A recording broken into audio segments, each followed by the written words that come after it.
if you get a graph plot on plot y equals 10 to the power of x here, it will give you this red line here. And then if you get a graph plot on plot y equals log of x, it will then give you this blue line here. Well, this log of x is really the inverse of 10 to the power of x here. Remember from our section on functions, the inverse is really a reflection along the y equals x line here. From our section on functions, whenever you perform the inverse of a function, it's really you switching.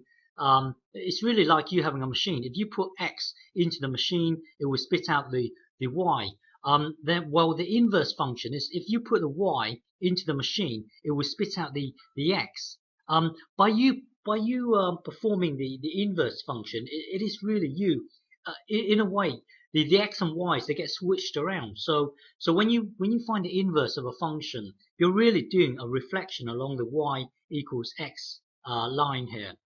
And we've done this in our functions section. Whenever you find, if you look at this line here, this red line here, it's really a reflection of the blue line, and the blue line here is really a reflection of the red line along the y equals x line here, along the diagonal here. Okay, so let's look at this in terms of our machine. So so you can think of this as being like a machine here. So this is our red line here, and this here is our blue line here. Now, if you put 1 into this machine here, it's really 10 to the power of 1. So it will spit out. So if you put 1 into this machine, it will spit out the number 10.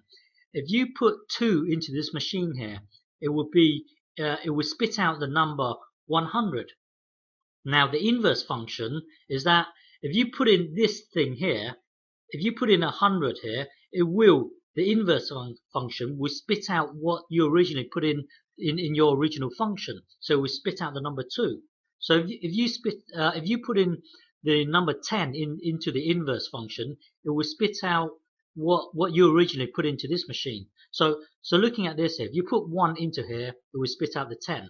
And then if you put the 10 into the inverse, it will spit out the number 1. Or if you put the 2 into the original machine, it will spit out the 100. The point of the inverse is that it will undo what you originally did. So if you put in this 100 here, it will spit out the number 2 here. So remember from our section on functions, we did come up with this here.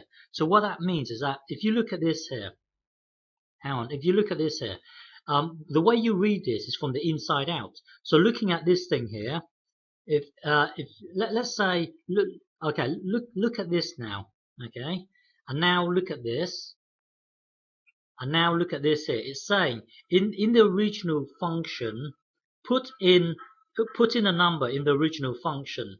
Okay, so let's just say let's just pick 2 for our original function here. Let's put in 2 into this machine here. So now looking down here, let's say we're going to put 2 into this x here. We're going to put 2 into here. Now put 2 into here, then this whole thing here will be, hang on. So that means put 2 into this machine, it will spit out the number 100. So what that means is if you put 2 into this x here, then this whole thing here will be 100. Okay, because it will spit out the 100. Now looking at it from the inverse function here, now it's saying put the 100 into the inverse function. So if you put if you put the 100 into the inverse function here, it will spit out the number 2. So what this is saying here is that if you put 2 into here, this whole thing here will be 100. Okay, because it's 10 squared here, it would be 100. Now it's saying if you put 100 into this thing here now, into this collective thing here, if you put the 100 into this thing here, it will spit out, well, looking at this here, if you put in 100 into here, it will spit out the number 2.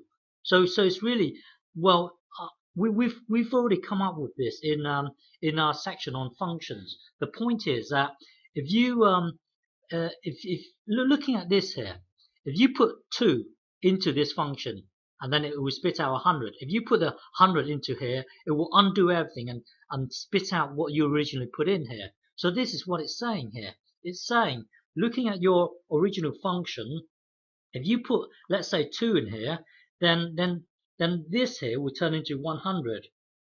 Now, if you put 100 into your inverse function, it will spit out what you originally put in, which was 2, don't forget. So if if you put 2 into here, then this thing here will be 2. Okay, now it will still work even if you switch these two around. Now let's do the inverse first, and then the original function. So now we're going to do the inverse first. So looking at our diagram here, we're going to start with 100. We could start with 10, but let's randomly select 100. So let's put 100 into our inverse function first. So we're going to put 100 into here. Okay, it will spit out the number 2, and then later we're going to put the number 2 in here. You can see it's going to spit out the 100. So looking at this, so we've already done the first part. This part we've proved earlier. Now looking at this here, let's put 100 into this thing here. Okay, so looking at our diagram, if you put 100 into this thing here, it will spit out the number 2. Okay, and then so it will spit out the number 2. So what that means is, if you put 100 into here, this thing here will turn into a 2.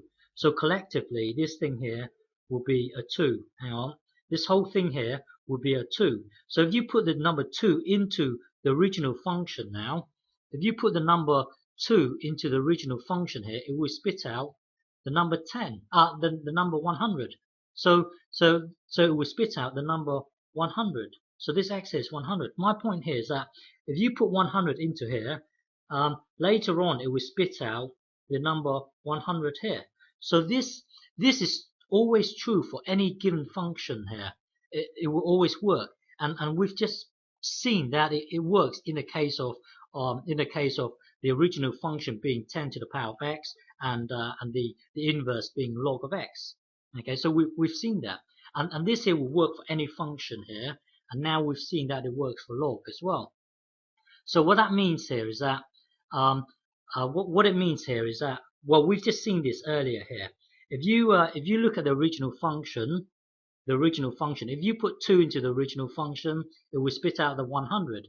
Now, if you put the 100 back into the inverse function, it will spit out the number 2. So looking at this from the inside out, if you look at the f of x here, this is your f of x here, and then you, whatever the f of x here, you would then put it into your outer inverse function, which is the log of this thing here. So the point here is that whenever you see this here, don't forget, when there's no base stated, then you have to default it as a 10. So looking at this here, you've got log of 10 to the power of, well, so log of 10, log base 10 of 10 to the power of x here. That really is, well, it's going to spit out the x, because that's what it's saying. If you look at this here, it's saying the original function, which is 10 to the power of x, and then put it into the inverse function. Well, the inverse function is this log thing. So put it into the log thing, and then it should spit out what you originally put in there, which was x here. So that, what I'm trying to say here is that this is consistent even in the case of log here. Okay, so now let's look at it. So here, hang on. So here we are putting the original function inside the inverse function. Now we're going to switch it around. We're going to put the inverse into the original. So now switch it around, the inverse here into the original. So that means, well, if you look at the inverse function here, okay, the inverse function is this thing here, and then when you put it into the original function, well, the original function is 10 to the power of whatever. Well, here's 10 to the power of whatever here. So the point here is that when you have this here, it will spit out the number x. So in a way, it's like this here.